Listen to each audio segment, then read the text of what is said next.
चलिए दोस्तों, आज हम लोग बात करेंगे सिंधु सभ्यता के बारे में। आज हम लोग बात करेंगे हिस्ट्री के क्लास में सिंधु सभ्यता के बारे में। आपका आज का क्लास है हिस्ट्री, हिस्ट्री में है सिंधु सभ्यता। ठीक है, सिंधु सभ्यता आदि ऐतिहासिक। सिंधु सभ्यता हमको पढ़ना है आदि ऐतिहासिक में। सिंधु सभ्यता हमको पढ़ना है आदि ऐतिहासिक में। आदि ऐतिहासिक जो है वह लिखित है। आदि ऐतिहासिक लिखित, यानी कह सकते हैं कि सिंधु सभ्यता का जो लिखित है, आदि ऐतिहासिक लिखित है, पर किसी ने पढ़ा नहीं। पर किसी ने पढ़ा नहीं। ये सब चीज़ हम आपको पहले वीडियो में बता चुके हैं। इसका इंट्रोडक्शन हम लोग पहले वीडियो में इसका देख चुके हैं। चलिए, तो अब हम लोग बात करते हैं सिंधु सभ्यता। इसको सिंधु सभ्यता कहिए या हड़प्पा की सभ्यता कहिए, दोनों एक ही चीज है। इसको सिंधु सभ्यता कहिए चाहे हड़प्पा की सभ्यता कहिए, दोनों एक ही चीज है। चलिए, हम लोग पहला बात करते हैं सिंधु सभ्यता। कब से कब तक हम लोग बात करेंगे बाबू? 2500 ईस्वी से 2500 ईस्वी टू 1500 ईस्वी तक की बात हम लोग करेंगे। ठीक है, सिंधु सभ्यता कब से थी? 2500 ईस्वी से 50,000 ईस्वी। थोड़ा सा इसका देख लेते हैं हम लोग मैप के द्वारा। देख लेते हैं। ये भारत का मैप हम बना लेते हैं।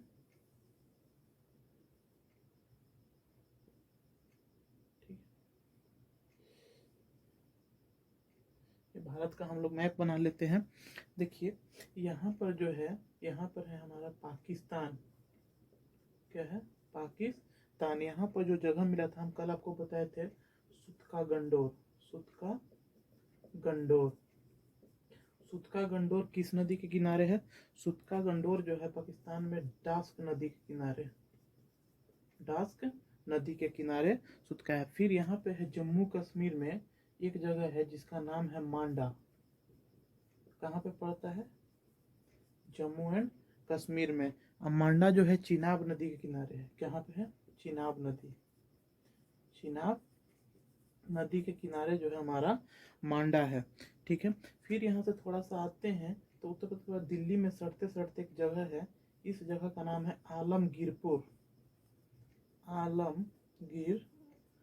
इस जगह का नाम है आलमगीरपुर। और यह जो है दिल्ली के पास में है। किसके पास है? दिल्ली के पास। यहाँ पर जो होती है हिंडन नदी।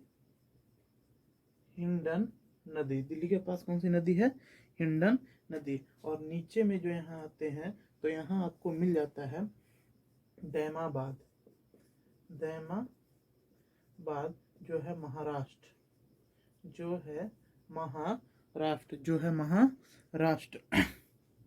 महाराष्ट्र में कहाँ पे? तो परवार नदी। महाराष्ट्र में कहाँ पे? परवार नदी के पास, परवार नदी।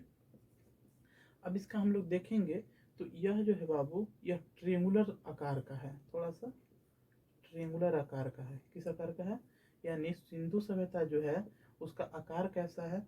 तो आकार सिंधु सभ्यता का जो है बाबू वह है ट्रिएंगुलर। क्या है? ट्रिएंगुलर।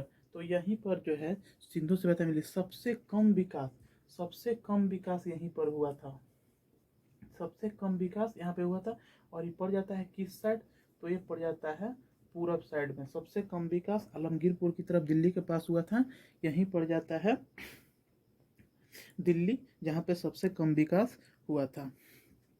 चलिए, अब इन सबको याद रखने। देखिए, टास्क नदी कहाँ पे है? पाकिस्तान में, सुतका गंडोर। मांडा कहाँ पे है? कश्मीर में। किस नदी के किनारे मांडा है? चिनाब नदी।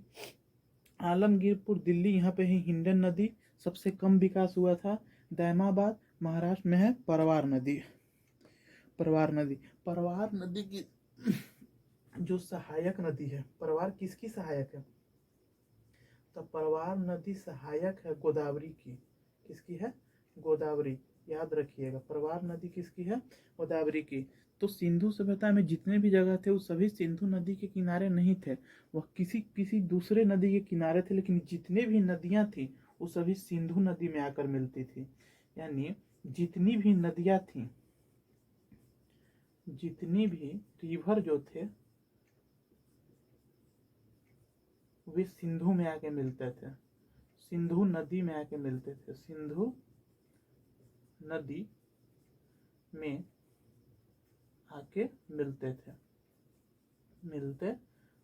उसमें की जितनी भी नदियां जो थी, जहाँ पे लोग जगह बसे होते, सभी सिंधु नदी में आके मिलते थे। इसी कारण पूरी सभ्यता को हम लोग सिंधु घाटी की सभ्यता बोलने लगे, सिंधु घाटी की सभ्यता हम लोग बोलने लगे। चलिए इसका आप लोग नोट्स कर लीजिएगा, स्क्रीनशॉट ले लीजिएगा। अब देखिए हम लोग इसको याद कैसे रखेंगे, कि कौन सा जगह कहाँ है, किस नदी के किनारे पे है। देखिए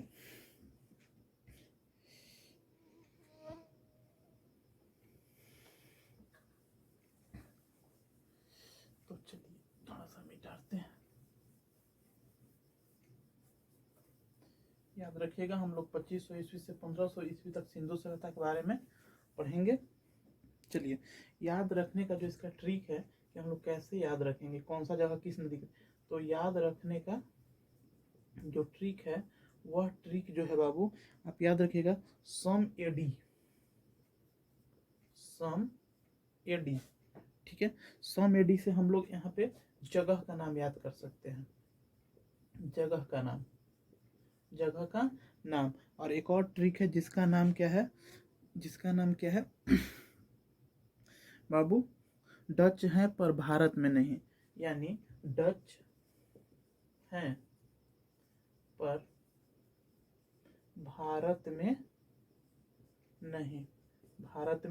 नहीं, डच है पर भारत में नहीं। इससे आप लोग याद रख सकते हैं नदी के नाम, ठीक है। तो देखिएगा डास्क नदी भारत में नहीं है, डास्क नदी कहाँ है, पाकिस्तान में है। तो डच है पर भारत में नहीं, तो याद रखिए इधर हम लोग लिख लेते हैं जगह और इधर लिख लेते हैं नदी। तो लिख लेते हैं सम से हो जाएगा सुतका गंडोर, ठीक है। और डच है पर भारत में नहीं, तो डच से हो जाएगा डास्क नदी, ठीक है। तो देखिए जगह सुतका गंडोर कहाँ है, डास्क नदी। अब आते हैं म से है मांडा कहाँ है, जम्मू कश्मीर में। किस नदी के किनारे हैं, तो डच हैं, तो च से हो जाएगा क्या, ड से हो गया डास्क, च से हो जाएगा चिनाब नदी। और ए से हो जाएगा आलमगीरपुर, तो आलमगीरपुर कहाँ है, तो आलमगीरपुर है दिल्ली के पास। और दिल्ली में जो नदी का नाम है डच हैं, तो ह ले लेते हैं, इसका ह ले लेंगे, ह से हो जाएगा हिंडन नदी। और डी से हो जाएगा दैमाबाद, दैमाबादी कहाँ है, महाराष्ट्र। किस नदी के किनारे, परवार नदी, तो पर से हो जाएगा परवार नदी। परवार नदी इसका सहायक कौन सा है, गोदावरी की सहायक है परवार नदी, ठीक है। परवार नदी जो है गोदावरी का सहायक है। कहीं पे नोट में लिख दीजिए कि परवार नदी गोदावरी की सहायक नदी है, परवार नदी गोदावरी की सहायक नदी है,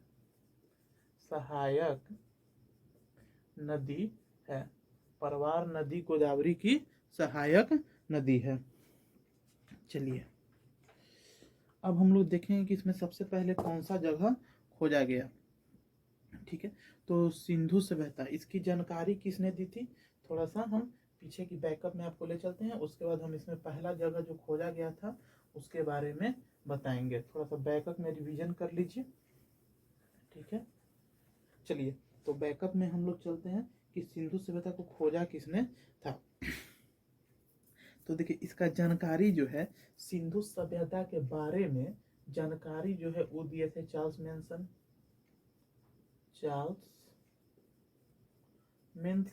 इसका जानकारी कोई कहता है कि दयाराम साहनी, लेकिन नहीं, सिंधु सभ्यता की जानकारी किसने दी थी, चार्ल्स मेंसन। लेकिन ये भी लिखा गया है बुक में कि सिंधु सभ्यता का खोज दयाराम साहनी ने किया था, तो दोनों ठीक है। लेकिन जानकारी जो किए थे चार्ल्स मेंशन दिए थे। सर्वेक्षण जो किया था, जिनका नाम था कनिंघम। क्या नाम था? कनिंघम। यानी वहाँ का सर्वेक्षण, सिंधु सभ्यता की पूरी सर्वेक्षण जो किया था वह किया था कनिंघम। अब सिंधु सभ्यता में सबसे पहला जो खोदाई किए थे ना, वह किए थे दयाराम साहनी। इसी कारण इनको सिंधु सभ्यता का जनक भी कहा जाता है, दयाराम साहनी।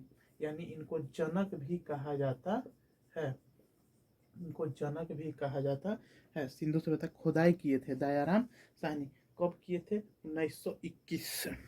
ठीक है। सिंधु सभ्यता का आकार कैसा है? तो इसका आकार जो है बाबू त्रिभुजाकार है। आकार जो है कैसा है? त्रिभुजाकार। सिंधु सभ्यता का आकार कैसा है? त्रिभुजाकार। कहाँ कहाँ पे है? तो पाकिस्तान, जम्मू कश्मीर, ठीक है। उसके बाद आ जाता है यहाँ पे दिल्ली के पास है, आलमगीरपुर, ठीक है। नीचे में आ जाता है थोड़ा सा यहाँ पे महाराष्ट्र, जहाँ है दैमाबाद। इसको मिला दीजिए, एक ट्रिंगल टाइप के लगभग बन जाता है। ये कितना वर्ग किलोमीटर? तो 13 लाख वर्ग किलोमीटर इसका एरिया है। 13 लाख वर्ग किलोमीटर स्क्वायर इसका एरिया है। 13 लाख किलोमीटर स्क्वायर इसका एरिया है। चलिए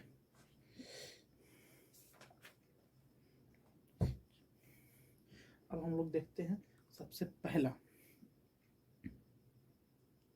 सिंधु सभ्यता का सबसे पहला देखेंगे। तो सिंधु सभ्यता का सबसे पहला साक्ष्य जो है वह हड़प्पा से मिलता है। इसे सिंधु सभ्यता कहें या हड़प्पा कहें, इसे हड़प्पा भी कहते हैं, हड़प्पा की सभ्यता। तो सिंधु सभ्यता का पहला साक्ष्य कहाँ पे मिलता है? सिंधु सभ्यता का पहला साक्ष्य जो है बाबू, साक्ष्य हड़प्पा में मिलता है। कहाँ मिलता है? हड़प्पा। सबसे पहला कहाँ मिलता है?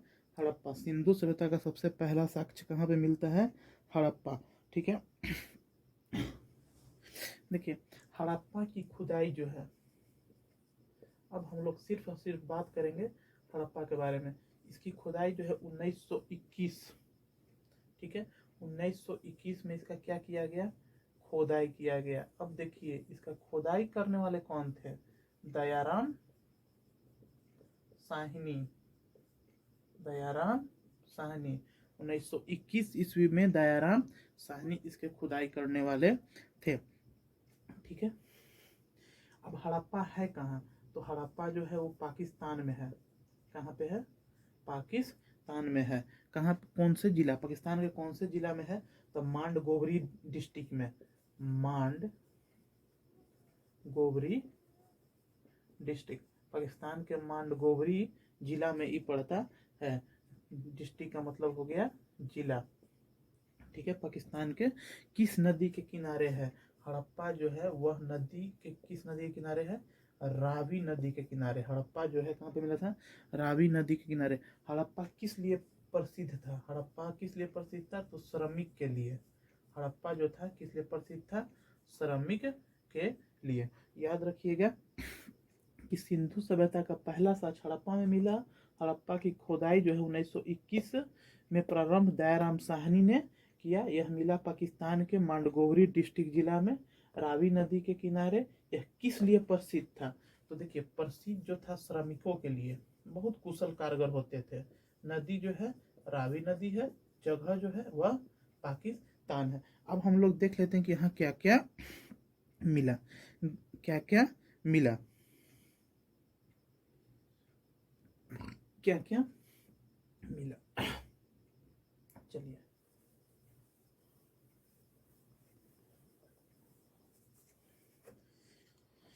देखिए तो यहाँ क्या मिले जब खोदाई हुआ, तो खोदाई में क्या मिले? हड़प्पा के खोदाई में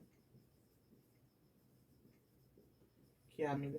तो जब वहां पे श्रमिकों के लिए है तो उनसे रिलेटेड जरूर कुछ मिलेगा। तो कुम्हार का चाक सबसे पहला जो खोदाई में मिला, वो मिला कुम्हार का चाक। तो कुम्हार का चाक कहाँ पे मिला? हड़प्पा में। कुम्हार का चाक कहाँ पे मिला? हड़प्पा में। दूसरा यहाँ पे मिला श्रम आवास, यानी श्रमिकों के रहने के लिए घर। श्रमिकों के रहने के लिए घर। तीसरा मिला अन्नागार, अन्नागार, तीसरा मिला अन्नागार। मातृ देवी की मूर्ति, मातृ देवी की मूर्ति, यानी तब कह सकते हैं कि ये लोग पूजा पाठ भी किया करते थे। और क्या मिले, ओखली और ताबूत, ओखली और ताबूत, यानी जिसमें धान उन कुटते हैं, चूरा उरा कुटते हैं। ताबूत जो हो गया जिसमें लाशों को पैक किया जाता है। तीसरा है एक मिला कब्रिस्तान, कब्रिस्तान, और कब्रिस्तान का जो नाम लिखा गया था वो लिखा था RS-37, इस नाम का कब्रिस्तान मिला था। तो आज के लेटर से ही मैच कर गया वो अलग बात है, लेकिन उस समय इस लेटर का जन्म नहीं था। और क्या मिला यहाँ पे, तो हाथी की खोपड़ी, हाथी की खोपड़ी।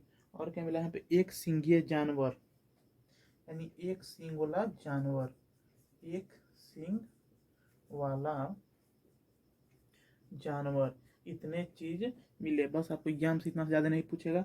पूछेगा हड़प्पा खुदाई कभी 1921 ईस्वी किसने की, दयाराम साहनी ने। खुदाई में क्या क्या मिले, तो कुम्हार का चाक मिला, तो श्रमिक रहेगा, कुम्हार का चाक, उसके बाद श्रम रहेंगे तो खाना खाएंगे, आदमी रहेगा तो कुछ पूजा पाठ भी करेगा, उन खानों के लिए ओखली की जरूरत होगी, मरेंगे तो ताबूत की जरूरत होगी, उनको गाड़ने के लिए कब्रिस्तान चाहिए।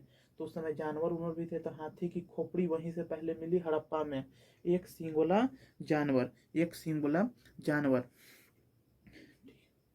देखिए हड़प्पा में जो मोहर बनते थे, नोट्स याद रखिएगा, मोहर भी मिला, एक मोहर भी मिला। वो अधिकतर जो मोहर जो थे, ठीक है, सिंधु सभ्यता में अधिकतर मोहर जो थे, सिंधु सभ्यता का मोहर जो था, सिंधु सभ्यता का मोहर ज्यादातर, सिंधु सभ्यता का मोहर ज्यादातर जो था, एक सिंगीय जानवर का चित्र था, एक सिंगीय जानवर का चित्र था। यानी बोल सकते हैं कि उस समय के जो अधिकतर मोहर थे उस पे एक सिंगीय जानवर का चित्र बना होता था। ठीक है, यही है आपकी हड़प्पा। हड़प्पा की खोज किसने की बाबू, तो हड़प्पा की खोज दयाराम साहनी ने की। खुदाई किसने किया, दयाराम साहनी ने की। कब की है, 1921 ईस्वी। हड़प्पा कहाँ पे है, तो हड़प्पा पाकिस्तान में है, रावी नदी। हड़प्पा कहाँ पे है, पाकिस्तान में जो है रावी नदी के पास है। क्या है, श्रमिकों के लिए। किसके लिए, हड़प्पा किस लिए फेमस है, श्रमिकों के लिए। यानी हड़प्पा सभ्यता जो है, हड़प्पा प्रसिद्ध था किसके लिए, श्रमिक के लिए। हड़प्पा जो प्रसिद्ध था वह था श्रमिकों के लिए। किसके लिए प्रसिद्ध था, श्रमिकों के लिए हड़प्पा जो था प्रसिद्ध था।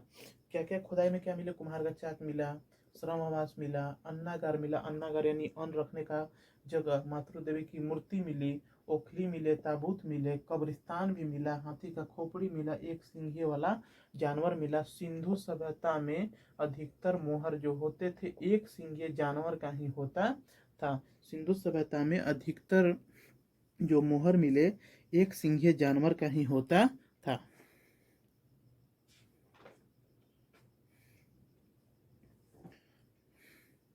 चलिए अब हम लोग कल पढ़ेंगे बाबू मोहन जोदड़ो के बारे में। कल पढ़ेंगे हम लोग मोहन जोदड़ो के बारे में। तब तक देखते रहिए आप लोग, और क्लास को सब्सक्राइब कर लीजिए और बेल आइकन को भी दबा दिए, लाइक शेयर कीजिए अपने दोस्तों के साथ। जय हिंद।